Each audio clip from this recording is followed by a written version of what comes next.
Hai sahabatku semuanya, hai penggemarku, hai fan-fanku. Salam setia, salam bahagia, salam sehat selalu. Masih bersama saya Cak Ruth Wijaya Kusuma, yang mana selalu berbagi ilmu, berbagi pengetahuan tentang solusi kesehatan, baik kesehatan jiwa ataupun raga. Dimanapun Anda berada, semoga dalam lindungan Tuhan dan diberkahi, dan hidup Anda bermanfaat bagi sesama, yaitu dengan cara berbagi informasi tentang kesehatan atau tentang kebaikan-kebaikan yang lain. Baiklah kawan, ini masih suasana hujan, tapi sudah reda. Suasana sudah mulai sejuk. Mudah-mudahan menyejukkan hati juga bagi Anda juga.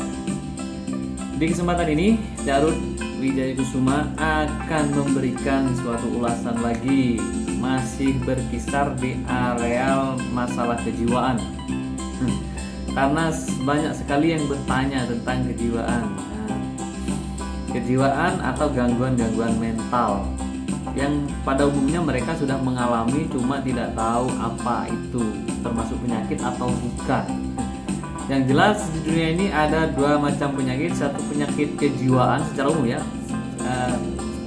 penyakit kejiwaan, yaitu gangguan-gangguan mental, gangguan-gangguan suasana hati, dan juga penyakit raga, yaitu kerusakan-kerusakan anggota tubuh atau organ-organ tubuh yang menyebabkan si penderitanya mengalami perubahan dari sesi normal beraktivitas dan tidak normal lainnya.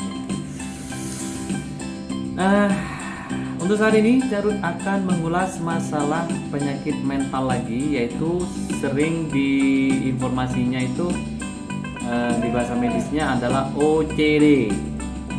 OCD itu apa? OCD itu kepanjangannya adalah Obsessive Compulsive Disorder. Agak kebarat-baratan gitu ya. Apa artinya nggak tahu juga, cari sendiri. Nah, begini maksudnya ya. Penyakit OCD ini adalah gangguan mental, yaitu gangguan kejiwaan atau gangguan mental yang menyebabkan si penderita itu berperilaku kompulsif atau obsesif dulu. Yaitu apa itu berperilaku obsesif? Yaitu mengalami kecemasan atau kekhawatiran atau hal yang menakutkan tapi tidak logis, tidak masuk akal. Mengalami berperilaku obsesif yaitu cenderung mengalami kecemasan, kekhawatiran berlebih atau ketakutan berlebih, tapi itu tidak masuk akal. Dan akhirnya harus melakukan tindakan kompulsif untuk melegakan dirinya atau sifat yang obsesif tadi. Jadi melakukan tindakan kompulsif. Contohnya seperti ini. Anda mau pergi ke suatu tempat. Pas melangkah dari luar rumah, padahal sudah mengunci pintu rumah. Sampai di jalan khawatir lagi, sudah terkunci atau belum? Balik lagi, ternyata terkunci. Berangkat lagi, setelah itu ingat lagi, jendela sudah dikunci atau belum? Itu balik lagi. Jadi itulah yang dinamakan dengan tindakan kompulsif. Jadi perasaan yang bersifat obsesif tadi atau kecemasan, kekhawatiran berlebih tadi, itulah gangguan kejiwaan. Dan itu penderitanya harus melakukan atau tertarik untuk melakukan tindakan kompulsif, itu untuk melegakan perasaan khawatirnya tadi, yaitu mengecek bolak-balik, padahal sudah terkunci semua, tapi terjangkit kekhawatiran terus. Itu ada yang bersifat sementara dan juga ada yang bersifat jangka panjang. Ibaratnya akut dan kronis dong kalau begitu. Jadi suasana seperti inilah kadang-kala banyak yang sudah mengalami tapi tidak tahu apa itu penyakit atau bukan. Yang jelas itu adalah gangguan mental, gangguan kejiwaan. Merasa kurang pas, merasa kurang percaya bahwa sudah dilakukan, tapi apa ya? Jadi kekhawatiran yang tidak masuk akal, berlebih. Padahal semua sudah dilakukan tindakan itu, tapi merasa kok belum. Jadi tidak masuk akal sama sekali. Harus mengecek berulang-ulang. Itu tindakan kompulsif namanya. menurut informasinya seperti itu. Nah, biasanya tanda-tanda orang yang mengidap atau terjangkit dengan gangguan mental OCD ini cenderung sering melakukan kekhawatiran, seperti khawatir lupa menutup jendela, harus mengecek 3 kali. Khawatir lupa menutup atau matiin kompor, harus dicek lagi. Sudah masuk ke kamar mandi, ke kamar tidur, ngecek lagi. Oh iya, sudah mati. Balik lagi. Dia beberapa menit khawatir lagi, apa yang belum saya matiin. Kayak gitu. Itu adalah tanda-tandanya. Dan juga sering khawatir tidak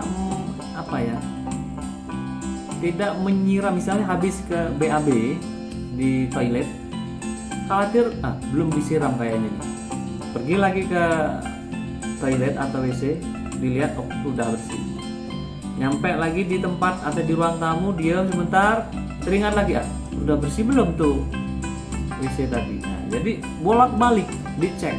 Itu adalah termasuk OCD, merasa kekhawatiran berlebih atau ketakutan atau kekhawatiran atau kecemasan yang tidak masuk akal, dan akhirnya melahirkan tindakan kompulsif, harus mengecek berulang-ulang sehingga merasa lega. Nah, seperti itu. Dan itu kalau terus berulang itu termasuk yang sudah berat. Kalau itu tidak berulang terus-menerus dan segera selesai, itu tidak berat, itu masih ringan. Kalau sudah berat, itu harus dikonsultasikan. Dan kebiasaan tanda-tanda itu seperti tidak mengunci garasi, tidak mengunci pintu, atau banyak macam lah tindakan-tindakan yang menyebabkan dia khawatir. Harus berulang-ulang mengecek. Nah, itu tanda-tandanya. Penyebabnya adalah gangguan kecemasan, anxiety. Biasanya disebabkan oleh hormon-hormon yang kurang stabil ya di dalam diri. Yang terutama berhubungan dengan anxiety, yaitu GERD atau asam lambung sering naik. Muncul kecemasan, muncul kekhawatiran, ketakutan, atau kebingungan yang menyebabkan sifat obsesif tadi, merasa cemas tadi itu berkembang terus. Irama detak jantungnya nggak beraturan. Bisa juga disebabkan oleh hipertensi atau orang mengidap penyakit-penyakit yang lain yang sering melakukan kecemasan semacam itu. Nah, jadi penyebabnya seperti gangguan anxiety atau kecemasan yang disebabkan oleh naiknya asam lambung atau tensinya yang naik turun. Atau juga menurut orang agamawan atau secara religi itu gangguan setan khonas, setan yang mencipta kewas-wasan. Seperti orang muslim yang ingin melakukan ibadahnya, ibadah sholatnya harus berwudu, atau yang membasuh muka itu terus berwudu, niatnya dibaca, ada was-was lagi, kurang bener nih wudu lagi, kurang bener nih wudu lagi. Kadang juga kayak gitu. Itu adalah OCD, kecemasan, selalu melakukan lagi biar lega. Itu namanya OCD, Obsessive Compulsive Disorder. Nah, semacam kayak gitu ya. Jadi itu gangguan setan khonas, setan yang bersarang di dalam dada, setan yang mencipta kecemasan, kekhawatiran berlebih, sehingga orang itu dituntut untuk mengulanginya sampai dia merasa lega. Dan itu kalau terus menerus itu kronis, itu namanya bahaya. Yang awalnya sekali melakukan, 2 kali, 3 kali, akhirnya berlebih sampai 7 kali, itu bahaya juga. Nah, itu penyebabnya. Dan solusinya seperti apa? Solusinya harus terapi kejiwaan. Temui seseorang yang dapat menyelesaikan masalah kecemasan Anda.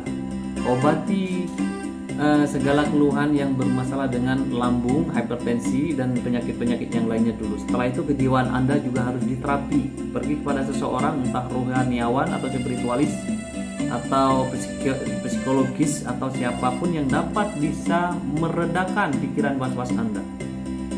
Dan selalu berusaha untuk buang cemas.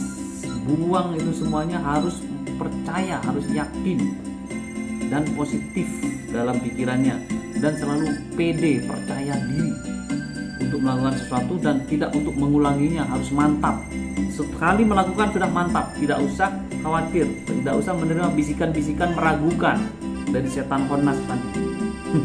Kayak gitu ya. Dan konsultasi tersebut bisa ke pihak yang terkait, pihak kesehatan, pihak tentang kerohaniawan, tentang kejiwaan, banyak macam. Silahkan Anda hubungi.